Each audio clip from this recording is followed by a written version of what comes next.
Purifier is a high-precision instrument. When overhauling the purifier or replacing its parts, be sure to use genuine parts only.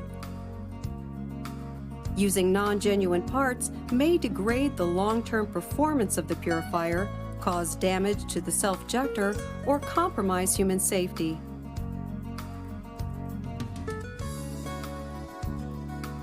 Genuine Mitsubishi vertical shaft and horizontal shaft parts are stamped using a laser marker with the Mitsubishi logo, model number, and part number. This video presentation explains how to maintain and overhaul the bowl opening and closing mechanism and other machinery of the Mitsubishi Selfjector G series, and how to assemble and disassemble the Selfjector's vertical shaft, upper bearing housing, horizontal shaft, and gear pump. Before starting the assembly and disassembly processes, read the user's manual carefully, including inspection points and inspection methods, so that you can perform all procedures reliably and efficiently. Before starting disassembly, use a safety joint or motor fan to make sure that all equipment is completely stopped. Perform disassembly in the following order. First, remove the sludge cover, then release the horizontal shaft, and then release the vertical shaft.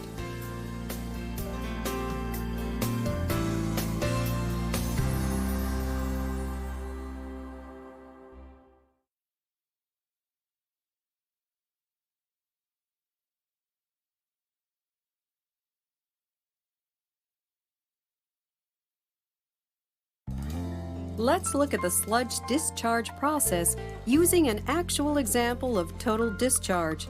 In this example, all of the sludge inside the bowl is discharged from the sludge discharge holes. In automatic operation, at preset sludge discharge intervals, the supply of dirty oil is stopped and the replacement water is supplied to the separation chamber, thus collecting the oil in the bowl. Next, operating water is supplied to the water pressure room. Once the chamber is filled, centrifugal force is applied to generate hydraulic pressure in the operating water. When this hydraulic pressure exceeds the centrifugal force in the hydraulic valve, the pilot valves move inward.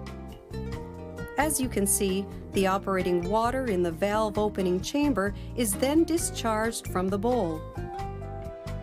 When the operating water in the valve opening chamber is discharged, the hydraulic pressure inside the separation chamber causes the valve cylinder to slide downward.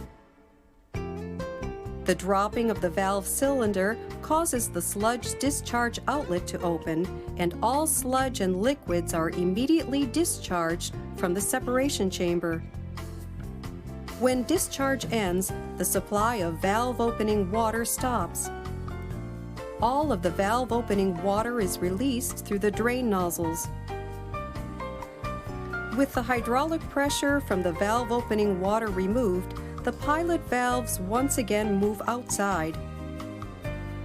The supply of the valve opening water, which had been stopped during sludge discharge, is now resumed. When the bowl is filled with the valve opening water, hydraulic pressure is generated, pushing the valve cylinder upward to shut the discharge outlet. Sealing water is supplied into the separation chamber, and dirty oil operation begins.